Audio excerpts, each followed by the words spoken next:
Andhra Pradesh liquor scam సంబంధించి supreme court ఈరోజు కీలక ఉత్తర్వులు ఇచ్చిందనే చెప్పుకోవాలి. ఏదైతే ఇప్పటికే డిఫాల్ట్ బెయిల్ మీద ఉన్నటువంటి ఆ యొక్క బాలాజీ గోవిందప్ప, ఆయనతో పాటు ఉన్నటువంటి కృష్ణమోహన్ రెడ్డి, మరో పక్క చూసుకుంటే మేము మిగతా ఇద్దరు వ్యక్తులకు సంబంధించి కూడా బెయిల్ ట్రయల్ కోర్టు నుంచి కూడా రెగ్యులర్ ఆ డిఫాల్ట్ బెయిల్ క్యాన్సిల్ చేస్తూ తదుపరి అంశాలకు సంబంధించి ట్రయల్ కోర్టులో విచారణ చేయాల్సిందిగా ఆదేశాలు ఇచ్చింది. మరి మొత్తానికి ఇదే అంశానికి సంబంధించి మరిన్ని విషయాలు తెలుసుకోవడానికి మనతో ఉన్నారు సీనియర్ జర్నలిస్ట్ దుర్గాకుమార్ గారు.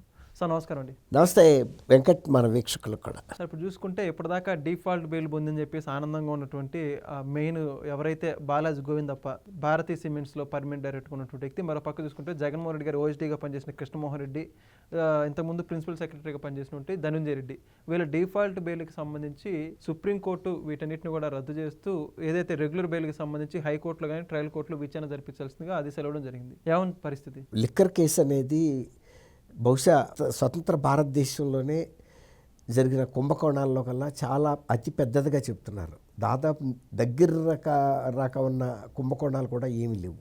అంత భారీ కుంభకోణం జరిగింది. తర్వాత ఈ కుంభకోణంలో భాగస్వాములైన వ్యక్తులు కూడా చాలా ఉన్నత స్థాయి వ్యక్తులు. మరీ ముఖ్యంగా జగన్మోహన్ రెడ్డి గారికి అత్యంత సన్నిహితమైనటువంటి కోటరీలో సభ్యులైన వ్యక్తులకు మాత్రమే అవకాశం దొరికింది. అంటే ఇది చాలా పగడబందీగా జరిగింది. అంటే ఇది ఒక రోజులో 2 రోజుల్లో పూర్తయ్యే కుంభకోణం కాదు. కాబట్టి దీన్ని ఒక సైంటిఫిక్గా వాళ్ళు, అంటే సైంటిఫిక్ అంటే మరీ నేను అనేది డైరెక్ట్గా తీసుకోవడానికి లేదు, పగడబందీగా వాళ్ళు ఒక వ్యూహం అయితే పెట్టుకున్నారు, ఒక ప్లాన్. ఎవరు ఉండాలి, ఎక్కడ ఉండాలి, ఎట్లా చేయాలి, తర్వాత అంతకుముందు ఉన్నటువంటి వ్యవస్థని, ఒక పారదర్శకమైన వ్యవస్థని తెలుగుదేశం ప్రభుత్వంలో ఉండింది. అట్లా ఉంటే ప్రభుత్వ కోశాగారానికి ఆదాయం వెళ్తుంది తప్ప మన వ్యక్తిగత ఖర్చులకి లేకపోతే మన సంపాదనకి సహకారం ఉండదు.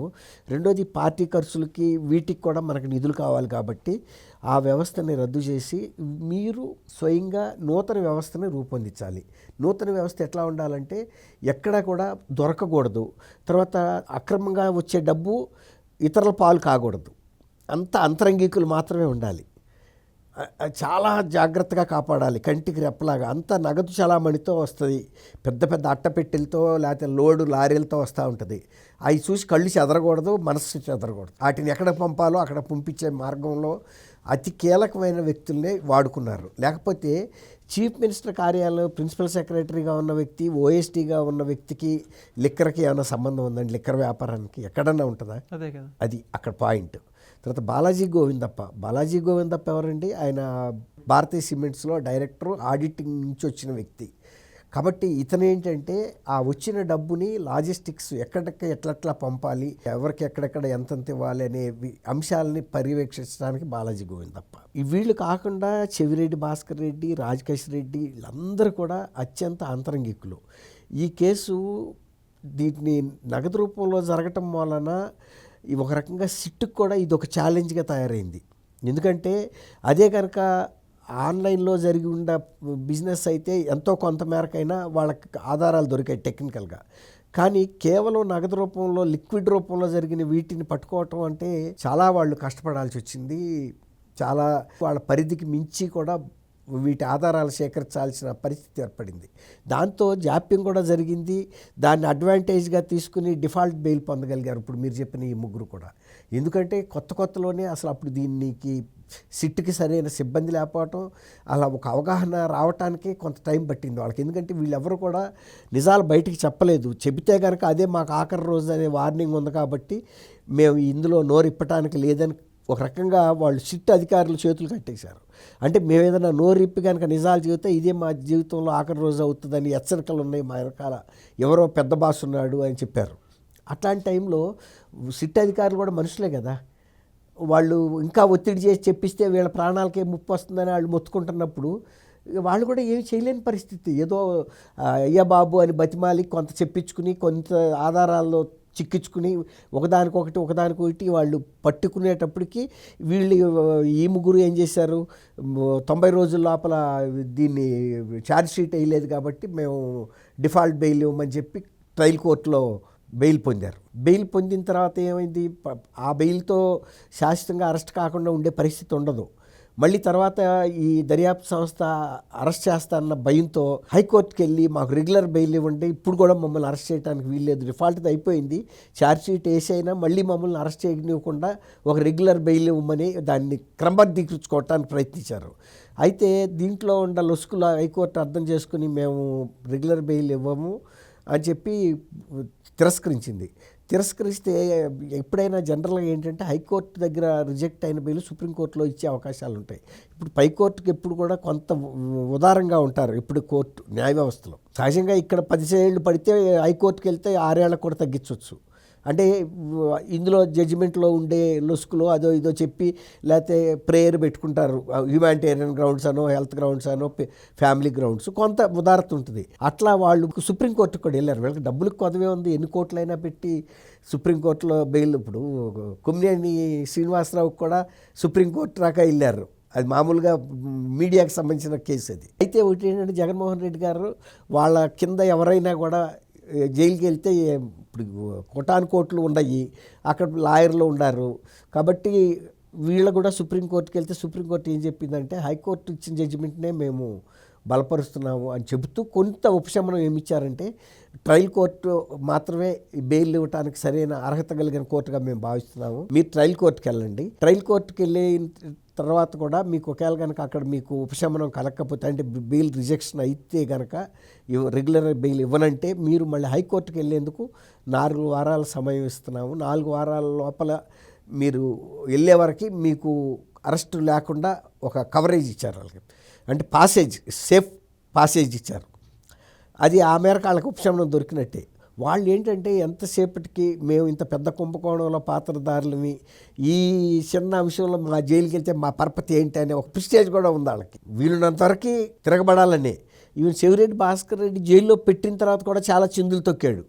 అంటే నేను ఒక ఎక్స్ఎం మినిస్టర్ని, పెద్ద పెద్ద లారీల డబ్బునే నేను హ్యాండిల్ చేసిన వ్యక్తిని, నన్ను ఆఫ్టర్ ఆల్ మీరు అరెస్ట్ చేస్తారా అని పోలీసుల మీద చిందులు తొక్కాడు, కోర్టులకు తీసుకొస్తున్నట్టు చిందులు తొక్కాడు, మీ అంతు చూస్తానని పోలీసులు పబ్లిక్గా బెదిరించాడు. అంటే వాళ్ళ ఉద్దేశం ఏంటంటే మేము చాలా అధికార పీఠానికి దగ్గరగా ఉన్న వ్యక్తులమి, అధికార పీఠం చెప్పిన పనులు చేసిన వాళ్ళమి, మమ్మల్ని కూడా జైల్లో పెడతారా అనేది వాళ్ళకి ఆ ప్రిస్టేజ్ వచ్చేసింది. ఇప్పుడు ఈ సుప్రీంకోర్టు ఇచ్చిన ఆదేశంతో మరి వెళ్ళి మళ్ళీ ట్రయల్ కోర్టుకి అయితే అప్రోచ్ అవ్వాలి. ఆ రోజున మేము డిఫాల్ట్ బెయిల్లో వెళ్ళాము కానీ ఇప్పుడు రెగ్యులర్ బెయిల్ మాకు ఇవ్వమని అడుగుతారు. మరి ట్రయల్ కోర్టు ఎలా దీన్ని స్వీకరిస్తుంది అంటే సిట్ని అడుగుతుంది. ఇప్పుడు మళ్ళీ వీళ్ళు రెగ్యులర్ బెయిల్ కోసం వచ్చారు, మరి ఇవ్వమంటారా వద్దంటారా, మీ దర్యాప్తు పూర్తయిందా, వీళ్ళ పాత్ర గురించి కస్టడీలోకి వీళ్ళని తీసుకునే అవకాశం ఉద్దేశం మీకుందా అని అడుగుతారు సహజంగా. అడిగినప్పుడు మరి వీళ్ళ పూర్తి గతంలో వీళ్ళు మాకు తెలియదు, గుర్తులేదు అని అప్పుడే కొత్తగా అధికారంలోంచి దిగిపోయారు కాబట్టి దీన్ని ఉపయోగించారు. ఇప్పుడు కొంత ప్రాక్టికాలిటీ అర్థమైంది, మనమేమి చట్టానికి అతీతులం కాదు, మనం ఎప్పుడైనా అరెస్ట్ చేయొచ్చు అని. ఇప్పుడు మరి కస్టడీకి తీసుకుని ఇతర నేరస్తుల్ని ఎలా ట్రీట్ చేస్తారో అలా ట్రీట్ చేసి ఇప్పుడు ఎవిడెన్సెస్ చేతికి వచ్చినాయి. తర్వాత ఇప్పుడు ఈడీ 22వ తారీఖున విజయసాయి రెడ్డి గారిని విచారణకు పిలిచింది, 23న మిథున్ రెడ్డిని పిలిచింది. ఈడీకి ఇచ్చిన ఎక్కువ సాక్ష్యాలు కూడా సిట్ అధికారులే.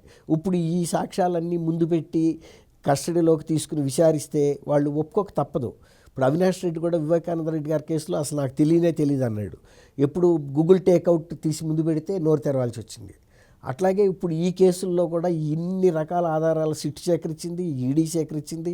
అవన్నీ కూడా పెట్టిన తర్వాత ఇప్పుడు వీళ్ళు గతంలో చీఫ్ మినిస్టర్కి ఓఎస్టీనో లేకపోతే ప్రిన్సిపల్ సెక్రటరీనో అనే మాట రాదు, మమ్మల్ని మీరు అడుగుతారా అని దబాయించి మాట్లాడారు కదా. ఇప్పుడు ఆ మాట మాట్లాడలేరు, ఎందుకంటే నైతికంగా వీళ్ళకి ఒక డౌట్ వచ్చేసింది. ఈ మనకు సంబంధించినటువంటి అన్ని ఫోన్ ఆధారాలు, తర్వాత మన పాత్ర, ఈ డబ్బులు జరిగిన మాట వాస్తవమే అని అందరూ మిగిలిన వాళ్ళు ఒప్పుకున్నారు కదా.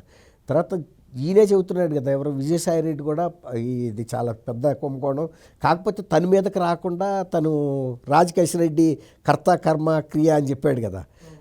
అతను కర్త కర్మ క్రియ కాదు, నువ్వు కూడా ఈక్వలెంట్వే అన్నట్టే కదా ఇవాళ ఈడీ ఇచ్చిన నోటీసు. నీ పాత్ర లేదండి అంటానికి కాదు కదా. కాబట్టి ఈ ముగ్గురు అధికారులు ఒక బ్లాక్గా ఉండి కొంత పవర్ పాలిటిక్స్ని నడిపారు ఈ కేసులో. అంటే మిగిలిన వాళ్ళని అరెస్ట్ చేస్తారు కానీ మేము అధికారానికి జగన్మోహన్ రెడ్డి గారు వ్యక్తిగతమైన మనుషులు అనే ఒక ఇది మెయింటైన్ చేశారు. ఇప్పుడు అది ఉండదని నేను అనుకుంటున్నాను. ఖచ్చితంగా ట్రయల్ కోర్టు కస్టడీకి అడిగితే కనుక బహుశా వీళ్ళు కూడా అడుగుతారు, సిఐడి వాళ్ళు కస్టడీకి ఇవ్వమంటారు. కస్టడీకి తీసుకుని చెప్పినప్పుడు మిగిలిన అంశాలు కూడా బయటకు వస్తాయి. ఈ ఇంతలోకి ఈడీ దగ్గర కూడా 22-23 తారీఖు లోపల ఇంకా కొన్ని సంచలనాలు జరుగుతాయని బీజేపీ రాష్ట్ర అధ్యక్షుడు మాధవ్ గారు కూడా ప్రకటన చేశాడు. సంచలనాలు జరగటం అంటే ఏం జరుగుతాయి? ఇప్పుడు రాజకీయంగా ఇప్పుడు వీళ్ళిద్దరికీ నోటీసులు ఇచ్చి ఉన్నారు కాబట్టి మిథున్ రెడ్డికి, విజయసాయి రెడ్డికి అసలు వాళ్ళే అరెస్ట్ అయ్యి మళ్ళీ రేపు జైల్లోకి వెళ్ళిపోతే బెయిల్ రెగ్యులర్ బెయిల్ పోయి ఇప్పుడు గడ్డపారలేక గాలికి కొట్టుకుపోతుంటే ఈ ముగ్గురు సంగతి ఏంటి? నిజం మాట్లాడితే ఇప్పుడు విజయసాయి రెడ్డి కన్నా మిథున్ రెడ్డి కన్నా గొప్ప వాళ్ళ ధనంజయ రెడ్డి కానీ, కృష్ణమోహన్ రెడ్డి కానీ, బాలాజీ గోవిందప్ప కానీ? అసలు బాలాజీ గోవిందప్పకి ఈ మాత్రం హోదాలు కూడా లేవు. ఓఎస్టీను ప్రిన్సిపల్ సెక్రటరీ, అతను ప్రైవేట్ పర్సన్. కాకపోతే భారతిరెడ్డి గారికి వీళ్ళకి అంతరంగికుడు కాబట్టి అంత పెద్ద పాత్రని పోషించగలిగాడు. అతనికి ఇది కూడా లేదు. కాబట్టి ఇది మీరు అన్నట్టు ఈ వీళ్ళ బెయిల్ రిజెక్షను ఒకేసారి వీళ్ళ నోటీసులు ఇవ్వటము ఖచ్చితంగా ఈ కేసు ముందుకెళ్ళటానికి ఎంత పెద్దవాళ్ళైనా లోపలికి వెళ్ళటానికి అవకాశం అయితే కనపడుతుంది. Thank you sir. Thank you Venkat, మన వీక్షకులు. Please subscribe to Leo News for more videos.